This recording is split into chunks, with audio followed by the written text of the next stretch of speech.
Welcome. My name is Marcus Carlson, and I'm the Executive Director of Preparing for Amazement Ministries.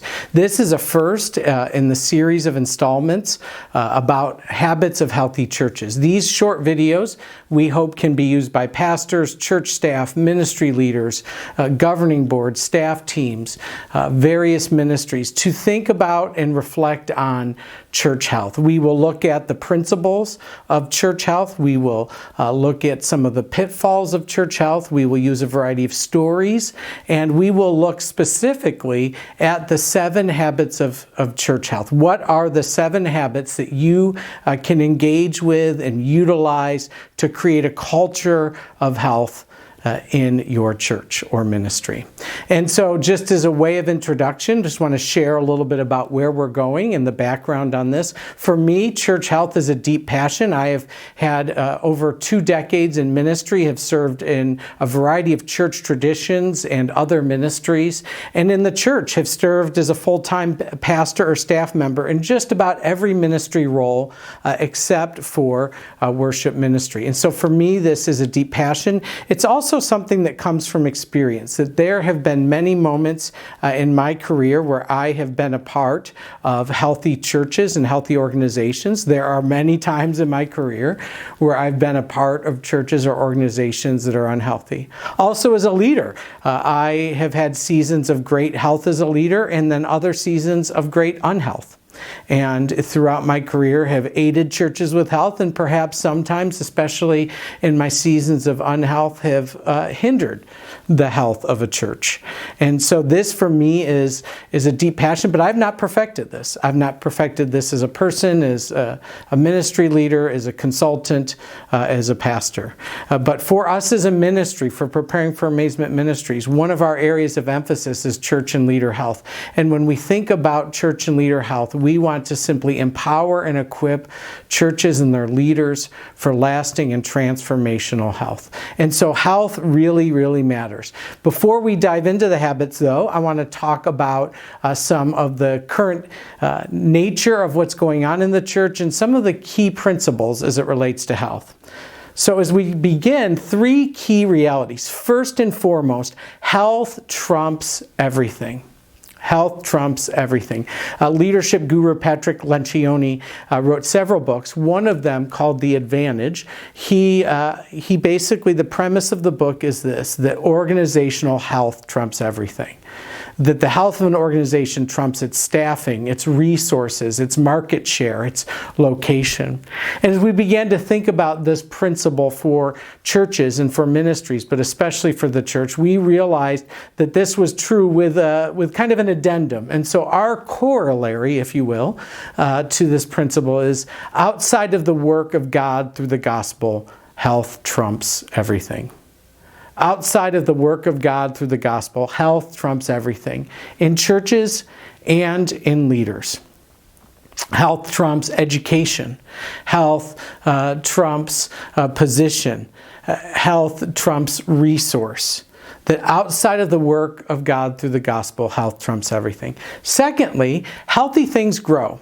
Now, oftentimes in the midst of church growth movements, which are very well intentioned, some healthy, some not, we think of growth in the church as numerical growth, and that's not necessarily the case. That primarily when we think about healthy things growing, that in the church, that healthy growth is always spiritual and often numerical. That spiritual growth often leads to numerical growth. Now, for some churches, maybe because of location or facility size, there is a ceiling of growth. Some churches intentionally only get so big and they plant new churches or replant churches, right? So we're not just talking about numerical growth, but healthy things grow, especially spiritually. That while I'm not going to get any taller at my age, my body is always growing and changing.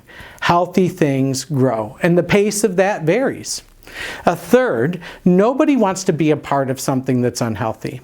We don't want to be a part of unhealthy relationships. We don't want to be a part of unhealthy jobs. We definitely don't want to be a part of unhealthy churches.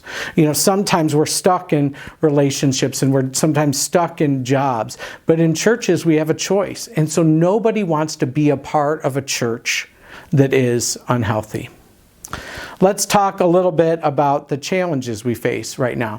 First, for pastors, the challenge is real for pastors. Less than 10% of people who serve as pastors retire as pastors. 29% in November of 2021, 29% of pastors in the United States were seriously considering leaving ministry. Not just their job or their particular church or role, but ministry altogether. 29%. By January of 2022, that was 38%. It is over 40% now. The numbers in the late summer of 2022 put this somewhere between 43 and 46%. That somewhere between 4 and 5 of every 10 pastors in the United States are seriously considering leaving ministry right now. Burnout is frequent in the church, and in fact, it's celebrated. We celebrate workaholism. We celebrate pastors and church staff who sacrifice their families and sacrifice all of this time, which is neither healthy nor biblical. That when we look at all of these moral failings of these large ministries and these well-known pastors, we see a lot of unhealth, not only in them, but in the church system. We see burnout. We see a lack of Sabbath and a lack of boundaries. That these are the things that cause all of this stuff. And so we, as a church, we have an unhealthy culture where we celebrate burnout, where we celebrate this kind of workaholism, that we must constantly sacrifice even our families for Jesus, that to say no in the church or to set boundaries in the church somehow is unchristian.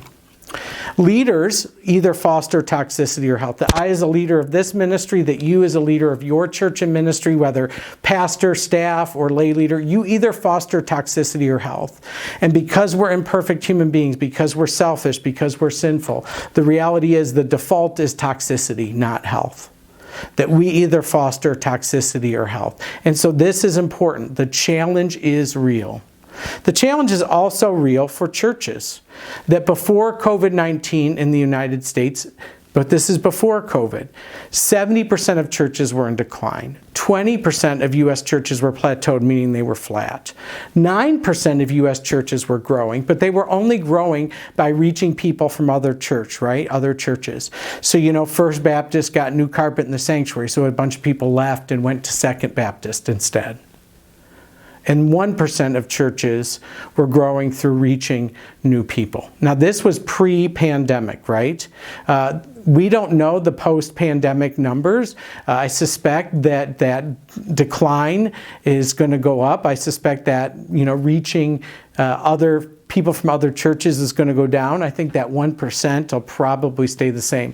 That is a very small sliver of the pie of churches that are growing by reaching new people, which is a really big deal because the whole point of the church, the whole point of the Great Commission is to reach people for Jesus, that we exist for those outside of the church.